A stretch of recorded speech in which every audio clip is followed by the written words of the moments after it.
Hi everyone, greetings from Leicester. It's 20 past 2 in the afternoon here in the UK, and it is a surprisingly sunny day. And you, where are you based and what's the weather like where you are? Type in the chat, please. Egypt, Egypt, Cairo, UK, Peru, Egypt, New Zealand. Okay, carry on and I will catch up in a bit. As Rania said, I'll be talking about online and blended learning, and I guess most of you did or are still doing some form of online teaching because of the pandemic, and you may have liked it or you may have hated it. But one thing is for sure, we all learn many things along the way, positive or negative, and quite possibly we will all come out stronger out of this. So Rania has introduced me already, which is fantastic. Just to say that I have been working as a digital learning specialist for years. So part of what I'm going to say is based on the knowledge that I had before COVID, and part on research and practice during COVID. I also teach in higher education, not full time, but it helps me to be in the classroom so that I don't just talk the talk, but I also walk the walk. So part of what I'll be sharing also comes from my experience as a practitioner. And I'm going to share at the end all my contact details and social media if you want to follow my work.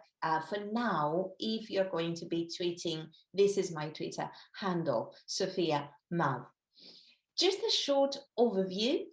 We are going to look at emergency remote teaching versus sustainable online education. And I'm going to draw on my research where more than 1,000 language educators participated. One of them might have been you. And this will take us to what we learned about the first phase of emergency remote teaching and how we can develop this to a more sustainable, to a more mature approach. And we will also reflect on what we may want to keep after the pandemic. So let's go. Let's go back to the previous academic year when schools had to close because of the pandemic, and teaching had to move online pretty fast.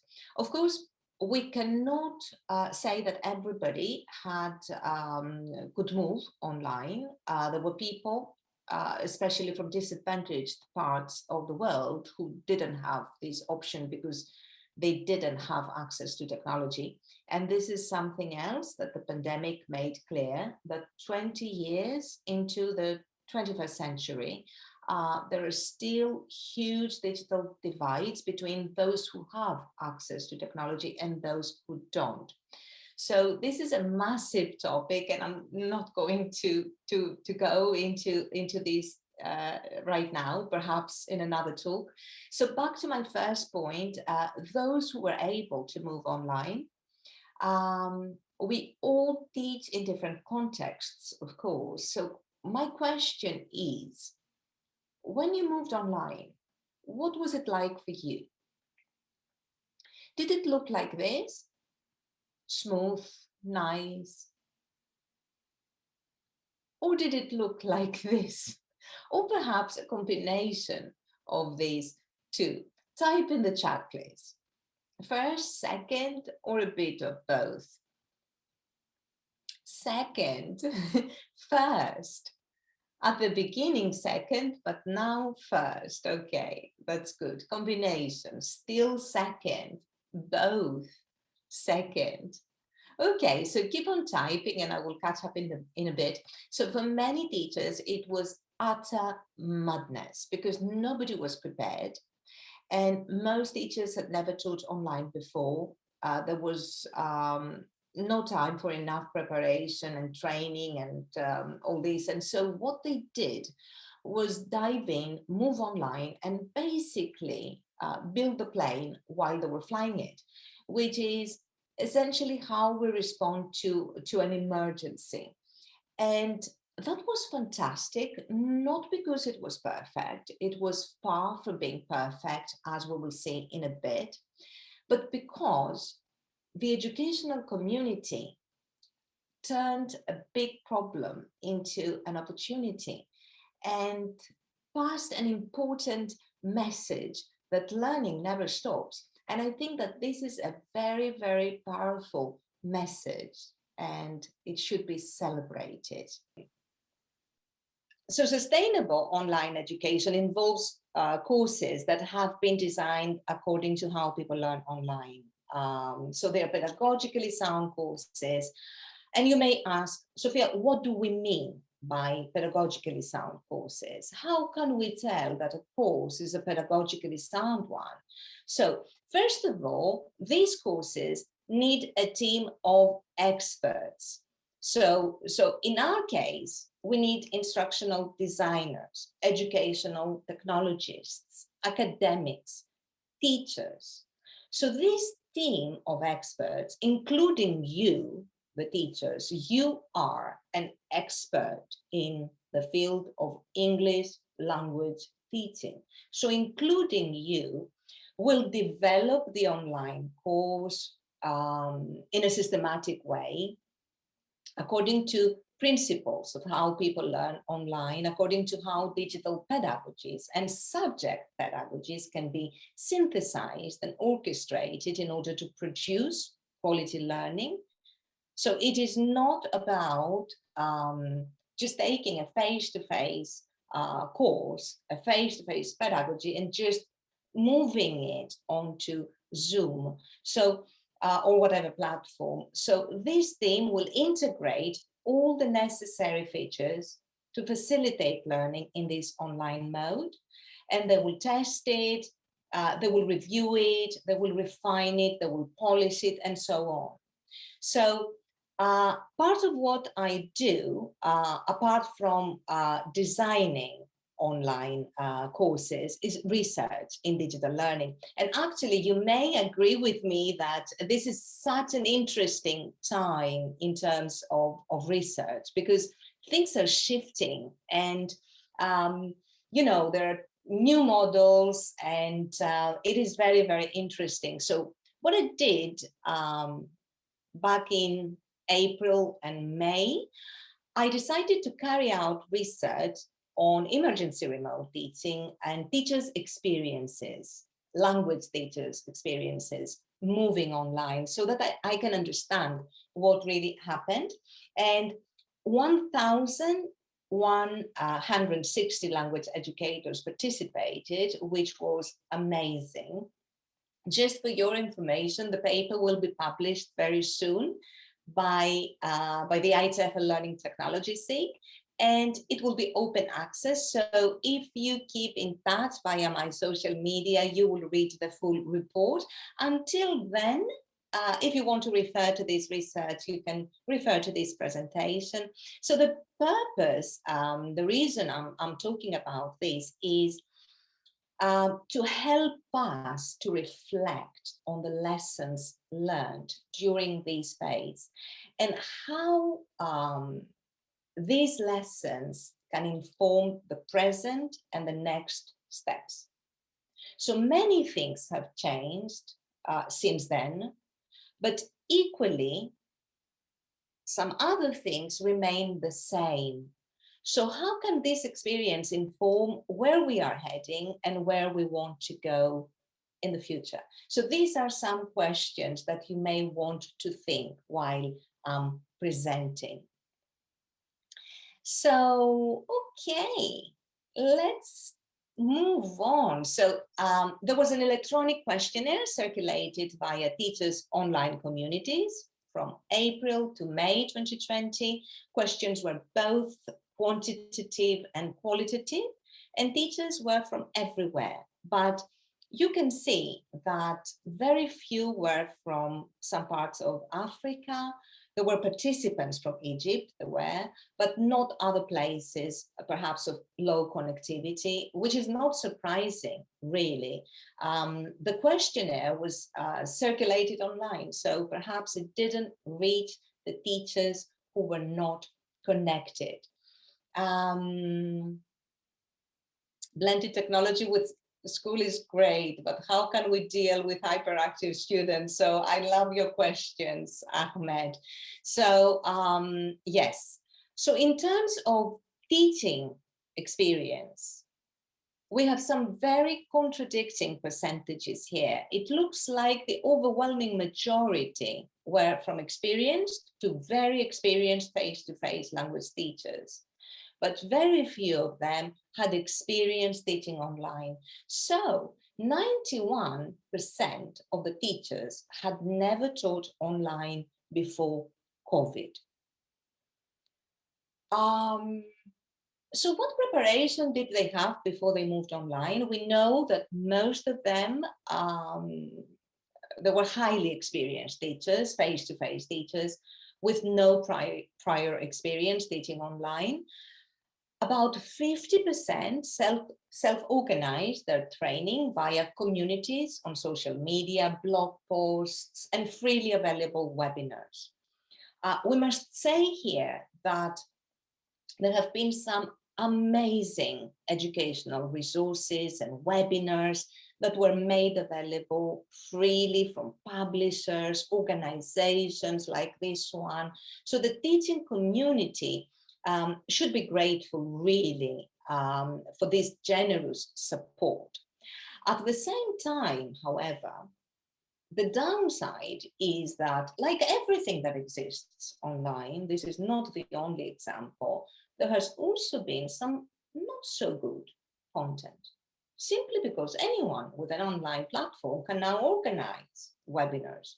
So we cannot say for sure that all of this content that the 50% of the teachers attended or read or watched, all of this content was accurate or reliable.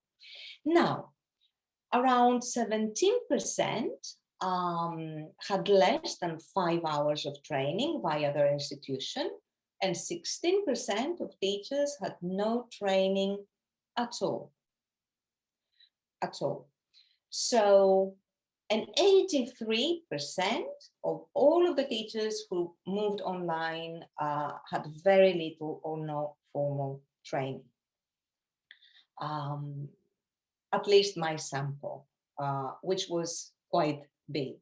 Now, let's see how this lack of formal training and quick shift to online teaching affected teachers' experiences.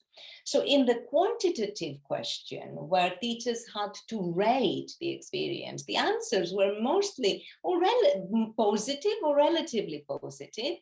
And I think this is because teachers were happy that we were able to provide continuity for the students, but COVID stopped everything in the world, but not teaching. This is really a very powerful message. However, their rating, teachers' rating, drops when it comes to students' engagement, as you can see here. And in a way, there is a hint here that, okay, I'm happy, I can provide continuity, but students' learning needs to be improved. And this becomes quite clear when we move to qualitative questions. They were not compulsory, by the way, but the majority of teachers did answer. And the comments were mostly reflecting on the challenges, not only, but mostly. So out of 1,102 valid responses, 976 educators answered the non-compulsory qualitative questions. So this data was analyzed thematically, so that I, the researcher, was able to go deep and understand teachers' experiences. So you will be able to read the analysis in my paper, but let's take a look at 4 representative responses that I would like to share with you today. And as I move from teacher to teacher, I will be providing a brief analysis. Not all of my learners do all the materials I sent them, so they don't practice the vocabulary or structures I have taught them virtually, and therefore continuity is difficult.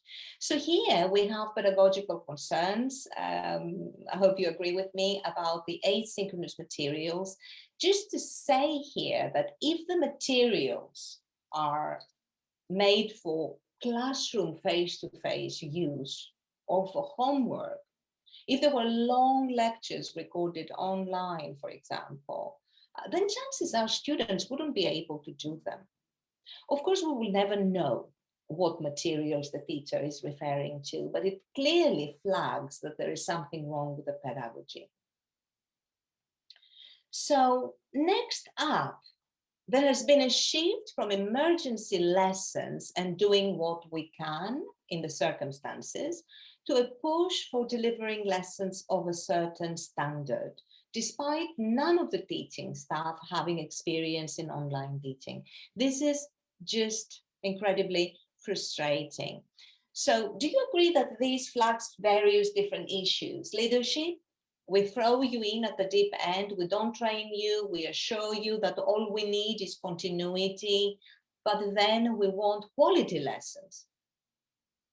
And we want you to figure out how to deliver these quality lessons. And of course, we are 10 months into the pandemic now. Things may look better. But if considerable support to teachers hasn't been provided yet, they may still be struggling and juggling. So moving on to Canada, but I think that it rings many bells for many of us. So our institution had invested in providing the technology, but had not invested as much in faculty development, online curriculum development, or even in planning. So again, the pedagogy versus the technology, leadership decisions. Just because we as an institution have provided the LMS, Moodle, Blackboard, whatever platform we are using, doesn't mean that teachers and students know how to make informed decisions with regards to online learning. The technology on its own cannot help students learn. So finally, one from Australia. I feel that moving, I feel that moving things online, although it should make the learner less dependent on the instructor, actually puts more stress on the instructor interacting with each individual student. This is just much more work. So pedagogy, again, teacher and student training, workload. I will need to point out here that learner autonomy is not a byproduct of moving online. It won't just happen just because we moved online. And we usually say that teachers need training and professional development in order to teach online, and this is true.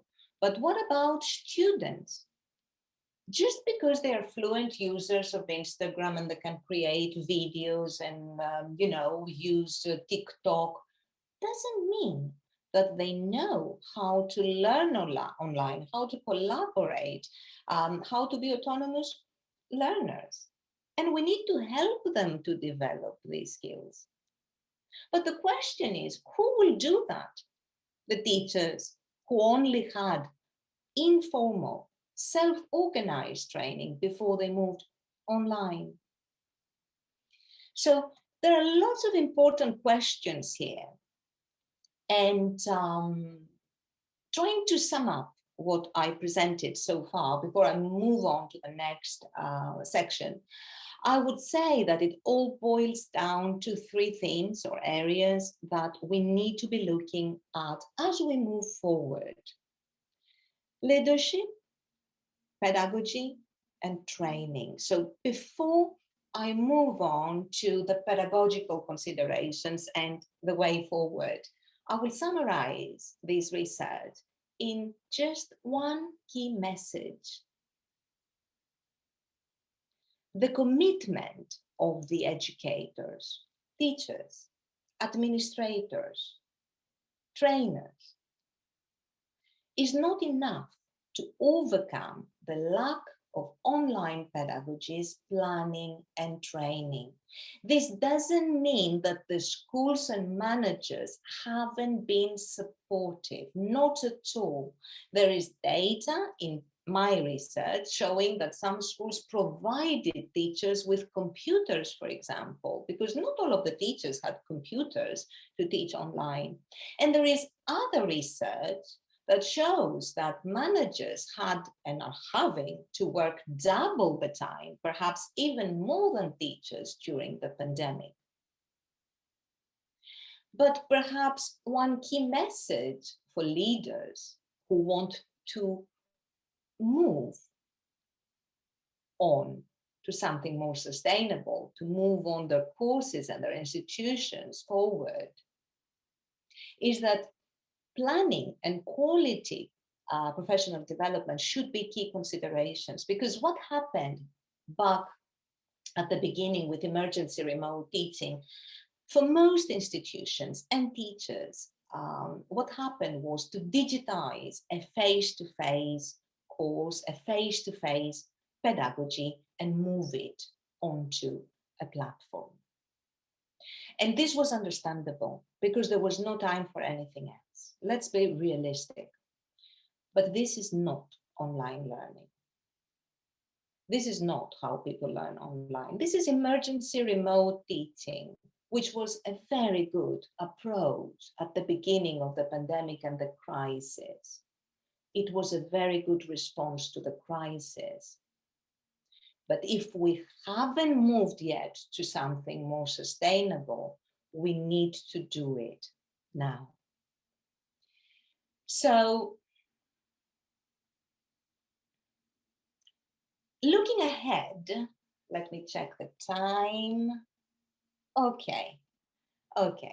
So, looking ahead, as I said, depending on the context, many things may have changed since the first phase, but because we are still in a crisis, chances are that some progress has been made indeed, but we are not yet where we would like to be. So how can we make the present situation better? Not perfect. Perhaps this is impossible during a pandemic, but how can we make it better? Better for the teacher, better for the manager, and better for the student.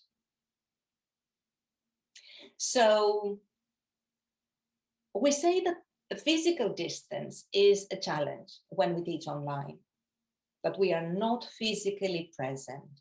And I will not disagree that it is challenging. But it is usually the pedagogical distance that hinders people from learning, not the physical distance. When the pedagogy is there, then this physical distance is less of an obstacle. So, informed by digital learning pedagogies, I'm going to share some important pedagogical considerations for more sustainable online and blended language learning solutions.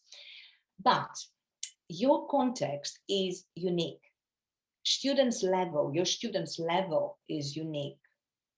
Your student's age, different ages. So please be sure to think about how you can adjust what I say to your own context. How would it work for you? You know your context better than anyone else. So while I'm talking, please think about the potential applications and modifications for you. Okay, so are you ready? give me a yes or an emoticon in the chat box to show me that you are ready to move on to the next phase. Amira, thank you. Thank you, thank you. Ooh, many yeses. Okay, excellent. Yes, yes, yes. Fantastic. Excellent. So, yes, yes, yes, Ahmed. Okay. Jared. Hi, Jared. Okay. So moving on. So the asynchronous mode. First of all, what do we mean by asynchronous? What is asynchronous? When we teach asynchronously, what is it? Yes, yes, yes, you're still answering the previous question. You're so sweet. So at the same time or not at the same time? What is asynchronous? Not happening at the same time. Exactly. So asynchronous, thank you very much. So when learning takes place, not in real time, the opposite of synchronous or live class. So thank you very much. So just to say that live classes, synchronous classes are fantastic for social presence, for building rapport, but let's face it, they are predominantly teacher-centered. They also need good bandwidth. So students with poor connectivity or devices don't have a good experience. And that's why we need the asynchronous bit, which can be more student-centered, and it is where the student will interact with the materials and become more autonomous. But just to clarify here, the asynchronous class is not just homework. If we give students to do 10 exercises, this is not asynchronous learning. Asynchronous learning counts as hours of instruction if it is designed well, if it is structured. And I'm not going to tell you whether you should do 40% asynchronous and 60 synchronous. I can only do that when I provide consultation, because decisions should be context specific. And if I told you now, you guys, you should do 40% asynchronous, 60% synchronous, I would be so wrong. So I need to know your context, and you will need to make informed decisions depending on the context. So, but whatever the decision, there are 4 considerations that I would like to share with you. So asynchronous doesn't mean learning in isolation. It needs teacher presence, asynchronous teacher presence, teacher support, and interaction with peers, only not at the same time. So how can we do that? I have found both from research, but also as a practitioner, that asynchronous group projects and task-based learning, project-based learning work very well. They might be more challenging to set up asynchronously because students will need to collaborate asynchronously, but they are very rewarding and so student-centered. Of course, we need to prepare students how to do that asynchronously, but they are so rewarding. Forums, they are, I would say, an essential ingredient of every asynchronous class. Forums and threaded discussions via text on Edmodo, on Moodle, Google Classroom, and so on. So as a follow-up of any synchronous, ask students to reflect on what they have learned and ask them to do so in a forum. Ask a question, for example, in response to a reading or a recording. But one piece of advice, just because we create a forum doesn't mean that students will be engaging in the forum. Actually, they won't. So questions need to be meaningful and interesting, and students need to know how to leave quality comments. For example, if we ask them to comment on their classmates' forum answers, and they say, oh, fantastic, great job, I agree. These are very polite, these are very nice comments. It is some kind of engagement, but this doesn't keep the conversation going. So they need to take the conversation further, and this is by leaving quality comments. I would suggest that you take a look at the reference that I have here, because there are many ideas about how to set up forums and how to use and how to ask, the questions, how to prepare students. It doesn't need a lot of preparation setting up forums, and it has zero marking really. So it takes zero marking, as the focus is on communication, not the language. So I would recommend it. Now, instructional design is key here, because the activities that we ask students to do asynchronously need to be designed for asynchronous learning. We can't just use activities that were designed for face-to-face learning. Or we can use them, but we need to adapt them a little bit, simply because this is a different modality. For example, videos should be short and interactive. Anything more than 5 minutes, for example, in terms of video, should be broken up. Otherwise, chances are students are going to switch off. So of course, let's be realistic. We cannot redesign the whole curriculum and all the materials, especially during a pandemic. So my advice to teachers with regards to asynchronous learning would be try to make your asynchronous materials as interactive as possible. Even a simple PDF or a course book exercise can be made interactive if you break it up in chunks and ask students to reflect, answer questions, or participate in forums. So give them a checklist, for example, with the things that they have to do asynchronously in order to guide and scaffold their learning. And there are, of course, other tips now, but we are moving on to the next modality, which is the synchronous modality. But everything good? All good? Give me a smile. Give me a smile, an emoticon. Good. Yes. Good, Rachel. Good. Oh, heart. Good. Excellent. Fantastic. Excellent. Moving on. So moving on to the synchronous. So here we go, the synchronous, Zoom, Teams, and any platform. The platform is not the important bit here. Cameras. So turn your camera on, as this maximizes social presence.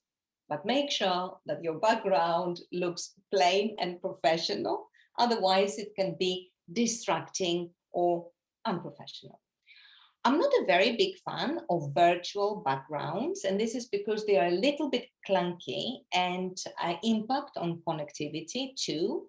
But of course, they are better if you don't have a plain wall. If you teach, for example, let's face it, we are human beings as well, and we share our house with our family. And so if you cannot find a quiet space with a plain wall, yes, absolutely, as long as your connectivity can afford that. Now, in terms of students' cameras, I know that there are privacy concerns here, and we need to be sensitive towards privacy concerns with regards to students. And indeed, there are ways to engage students even if the cameras are off. This is true, but we should never, ever underestimate the power of Instagram and TikTok and texting that are just a click away. So students are surrounded by technologies and they can be very, very distracted.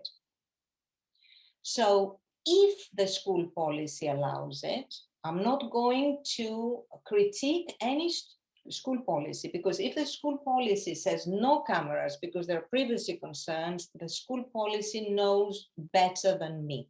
Okay, so if the school policy allows it, I would say yes to cameras, because it is a very, very good feature. People learn better when they don't feel like avatars and when they don't see 20 avatars, and they see people instead of avatars or black screens. This is documented. It is not something that, I'm just saying. This is researched and documented. It has to do with the social presence that is increased. But I would say don't force cameras. Prepare students, so tell them that, because there are privacy concerns. Some students might be sharing a bedroom with their sibling, etc. So prepare them. Tell them to find, a plain wall, because of course this is not easy. Explain why seeing and being seen contributes to a better learning experience. We can connect better with people when we see them. So, okay. Now, if you cannot do that, just try a little bit more to follow the next tips that I'm going to share. As a teacher, trying to be animated, to maintain eye contact, to use some gestures. Students don't want teachers to be talking avatars. They want you to be real, the natural you. Ask short questions every 3 to 5 minutes to maintain their attention, to keep them on their toes, to keep them in the zone. Open each class with an ice-breaking question, such as, how are you feeling? What are you grateful for today? What are you looking forward to doing at the weekend? You can also have, for 10 minutes, for example, you can simulate the circle time exercise that we do in the face-to-face classroom, that students take it in turns, and to do it not via chat. Ask them to activate their mics and take it in turns and speak. What are you looking forward to doing at the weekend, for example? And if students do not participate in general, they don't raise hands or they don't participate, nominate them. Don't let them switch off. Always in a kind way, especially during a pandemic. Everybody is fighting a pandemic at the moment.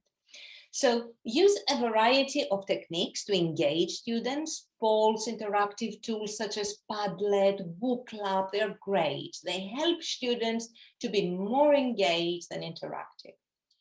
That said, not all the time. First, it will be too time consuming for you to create all these interactive activities. Second, because too many polls, too many games, too many technologies may distract students. I would say 10 minutes and then vary the technique, and also use low-tech techniques as well.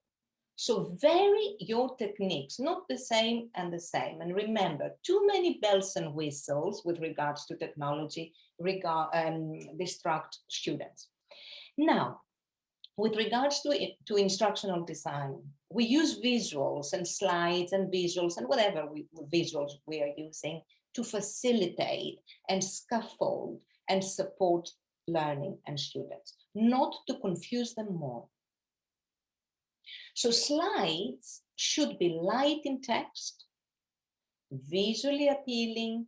Fonts need to be big enough, as many students may be attending from their mobile devices. Not ideal, I agree, but real.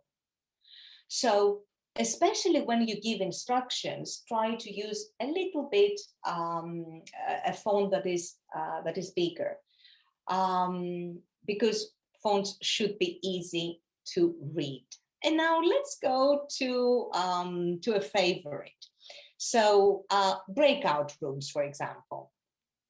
Breakout rooms. So we say that we need to embrace breakout rooms, but breakout rooms do not promote collaboration and interaction by default.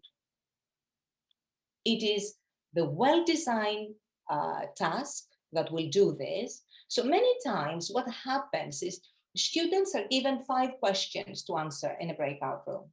And what happens is they end up catching up in their L1, for example, or they may not speak at all.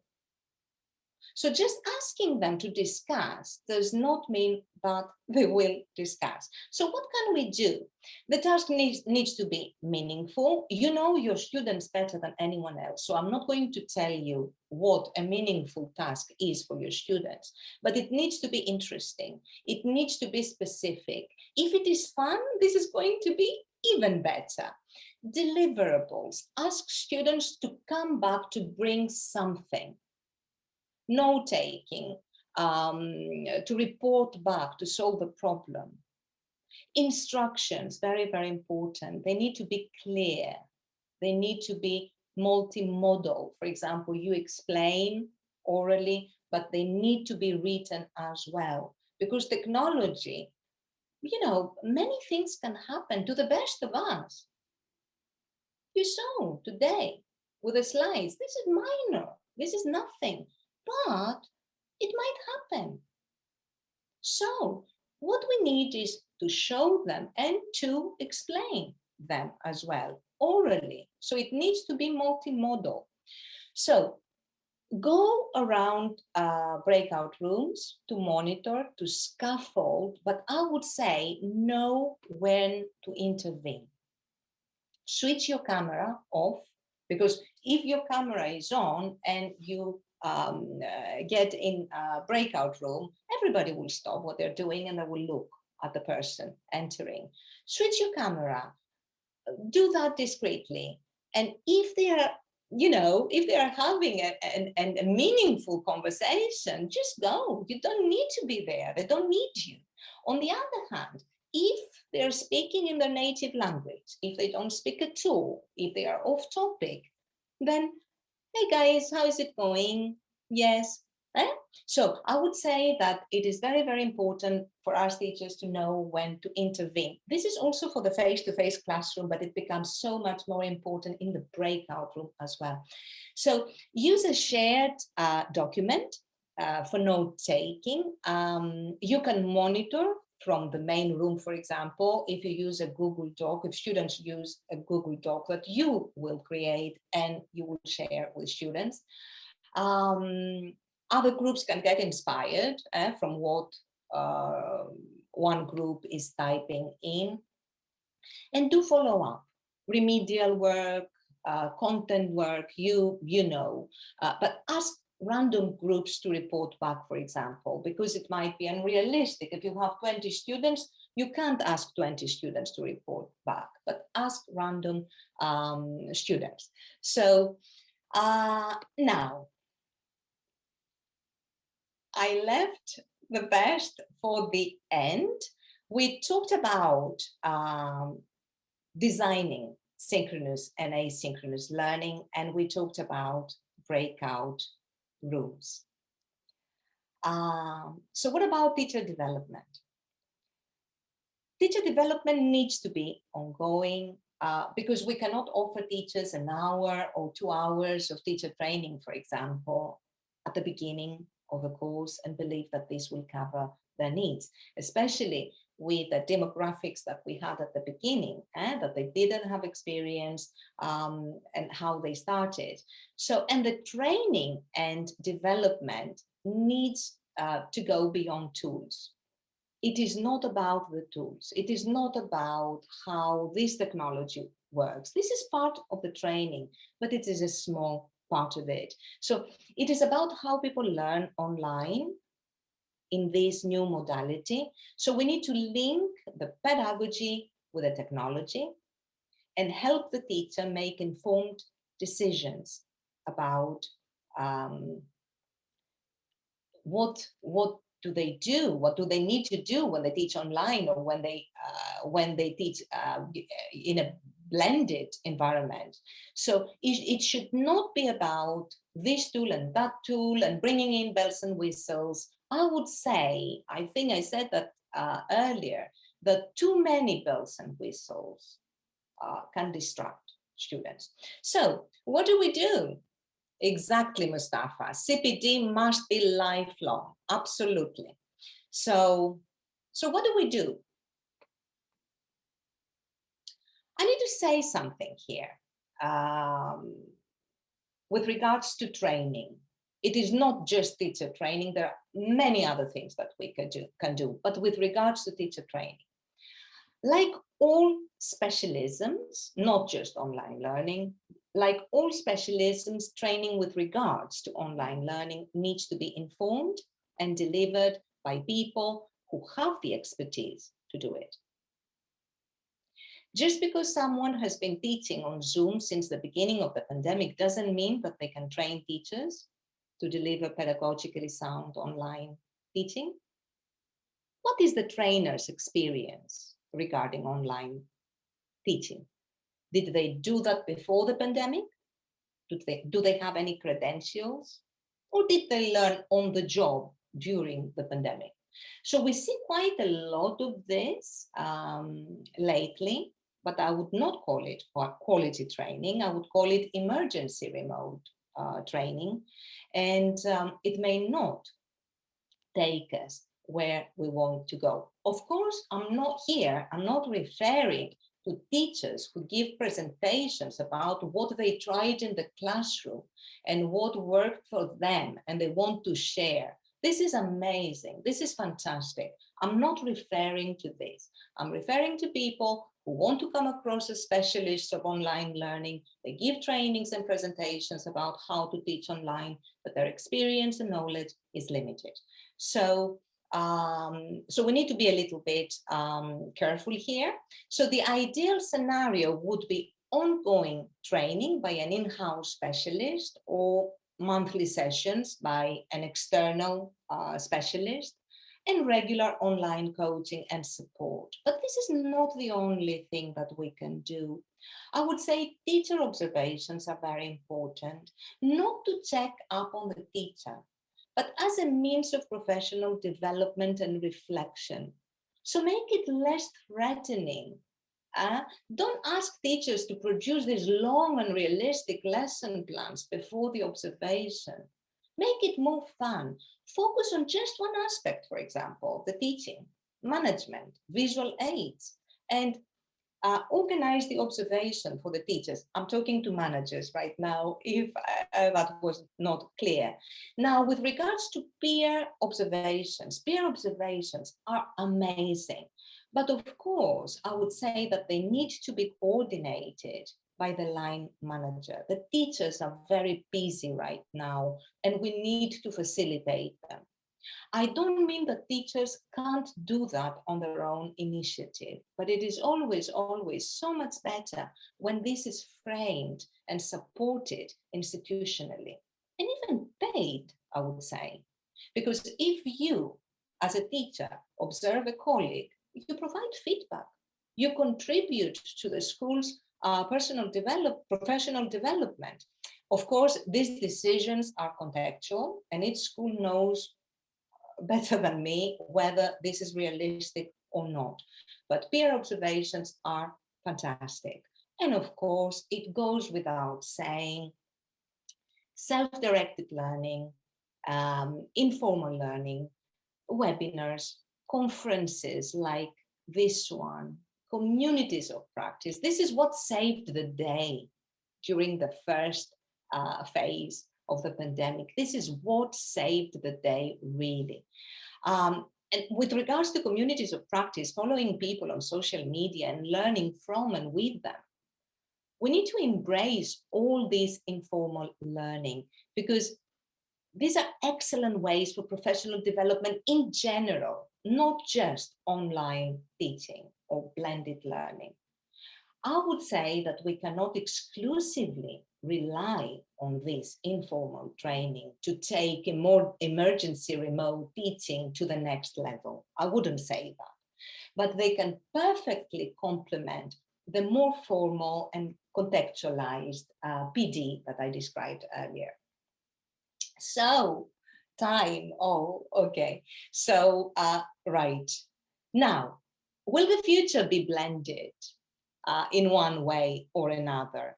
What are we going to keep from this experience. So what do you think? Do you think that the future will be blended? Yes, yes, yes, I'm finishing. Yes, yes. Okay, okay. So my estimation, yes, is that the future will be blended. Of course, this will depend on the context, level, state or private sector, etc. But I know that the education systems are already looking at these changes for many reasons. First of all, in the near future, the transition to the classroom may not be as straightforward and quick as we would like it to be. So we do need to have systems in place, and it makes sense that we have a good asynchronous, component. And second, after the pandemic, education will need to be very flexible than ever before. So I would suggest some kind of blend that will look like this, depending on the context. You have a well-designed asynchronous component and then blend it with either synchronous, face-to-face, or synchronous online. And of course, for this to happen, the syllabus will need adjustment, etc. But I think that teachers and schools have learned so much during the pandemic, and they will be better able to innovate and adjust to the new reality. Now, closing, I just want to share a powerful extract from an article written in June 2020, referring to emergency remote teaching. Too many teachers are being left alone trying to reinvent schooling by themselves. In the age of distance learning, it is possible to dramatically redesign the role of the teacher, but it requires leadership. So I really hope that we will use the lessons that we learned from the past and the present in order to find creative solutions for the future. And when COVID-19 is behind us and we are all vaccinated and ready to go back to the classroom safe, I hope that we don't just go back to how things were before COVID-19, but use this knowledge, everything that we have learned, to make language learning better, either offline or online. For some educational systems, it took a pandemic to realize that we cannot address 21st century problems with 20th century solutions. So let's use this opportunity to not just go back to how things were, but go forward, whatever this means for your context. So thank you very, very much for being so amazing and interactive. If you want to refer to this presentation, you can use this reference. And here are the references if you want to take a shot. Thank you very much. And here are my contact details. So if you want to follow my work and connect with me, thank you very much. Thank you, Sophia, for a fantastic presentation. Everybody is thanking you in the chat. It is most informative, most engaging, most exciting. And on behalf of the organizing committee and the co-chairs, we would like to thank you for taking the time and sharing with us your wonderful experience. Yeah.